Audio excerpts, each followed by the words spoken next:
So we have question number 8 up here. I have one more after this, question number 9, that has to do with division. So you can see that section 7.2 is a little heavy on the test. There's 3 multiplication and there'll be 3 division, while 7.1 only had three questions. So just remember, make sure you really understand how to do multiplication and division, because basically there's 6 questions on the unit test. So remember, since our directions say divide, what you're going to do is you're going to do copy, change, flip. Again, copy the first fraction just the way you see it.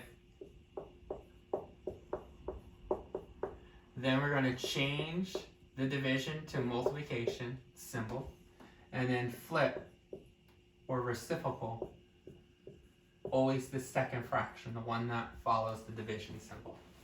Once we have it like this, we can see there's going to be some easy parts to this, and then there's some not so easy parts.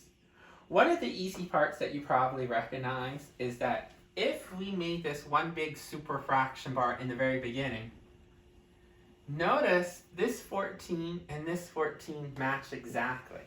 So I don't even have to do a tree diagram to do 2 times 7. You could, and that's fine. It's up to you. Some of you might say, well, if there's a 14 on top and a 14 on the bottom, they already cancel out. But notice this and this.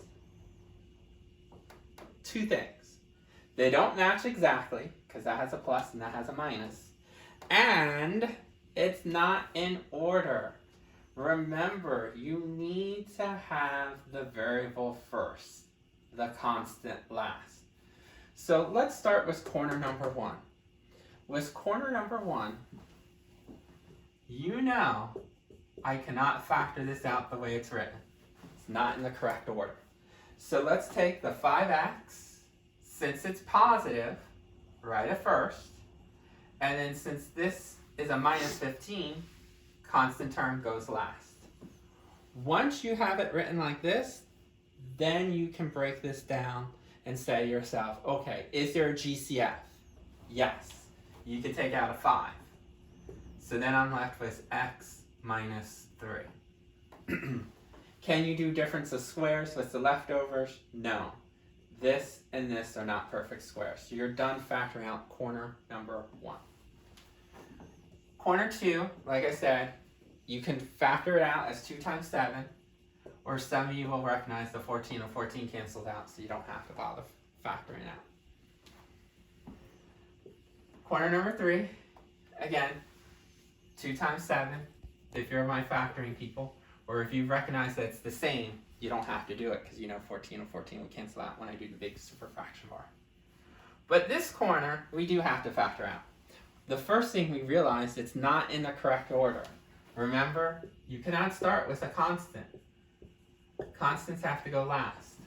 So let's take the 5x, but this time it's a negative, goes first. And then the 15, that's a positive, so make sure you put it as plus 15 as your constant term last.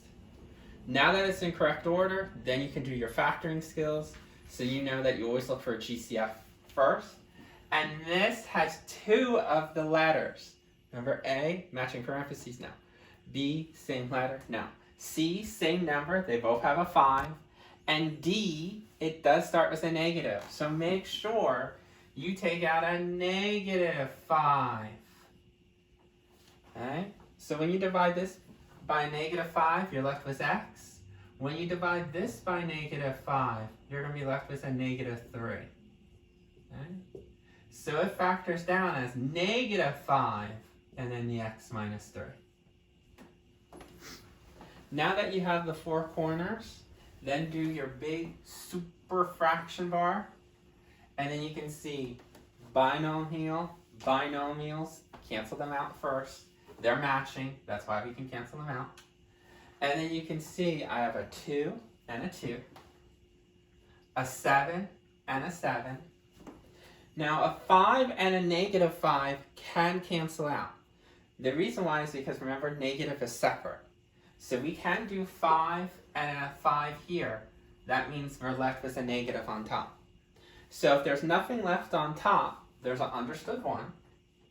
if there's nothing left at the bottom except for a negative, then there's a negative 1 at the bottom. And then you should know that 1 divided by negative 1 means my whole answer is just going to be a negative 1.